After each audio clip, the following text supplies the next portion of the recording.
मोदी बेटा झूला झूल बाप को मत बोल। अस्सलाम वालेकुम, कंट्री न्यूज़ डिजिटल की जानिब से मैं हूं सरदार अशर जी। बिल्कुल मैं इस वक्त मौजूद हूं इस्लामाबाद की एक बड़ी मार्केट में।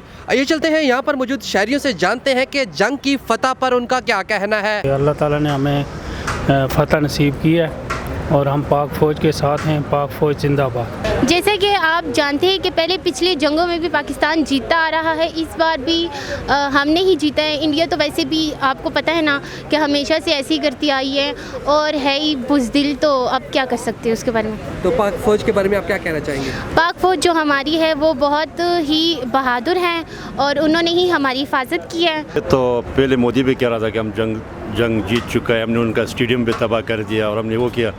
हालांकि पाकिस्तान में अल्हम्दुलिल्लाह पर भी दरख्त से पत्ता भी नहीं गिराया हुआ है। बात ऐसे है ना कि वो तो पूरा दुनिया ने बता दिया इंडिया वालों को कि आप हार चुके हैं, तो ज़ाहिर बात है अभी इंडिया खुद ही बोलेगा कि हम हार चुके हैं। देखो हमारा जो पाकिस्तानी फ़ौज है अल्हम्दुलिल्लाह वो 10-20 गोलियों से नहीं गिरते, वो जब गिरते हैं 50 गोलियाँ सीने पे का के गिरते हैं। अल्हम्दुलिल्लाह हमारा पाक फ़ौज जिंदाबाद और बहादुर फ़ौज है, हमारा पूरा दुनिया पे बहादुर है। ठीक है, तो हम अमन चाहते हैं और हमारा पैगाम है पूरी दुनिया को कि यार अमन से रहे, और ये जब अमन होगा तो खुशहाली होगी, रोज़गार होगा, सब चीज़ें होंगी। तो अमन बहुत ज़रूरी है।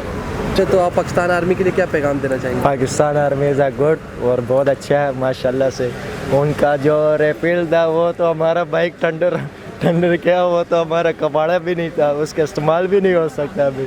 इससे तो अच्छा हमारा F-16 है। जी तो नाज़रीन, जैसा कि आपने देखा शहरी यहाँ पर बड़ी तादाद में मौजूद थे और अपनी अपनी राय देते नजर आए। इसी के साथ मुझे दीजिएगा इजाज़त, आपका मेज़बान अशर हमीद, कैमरामैन आफ्ताब के साथ।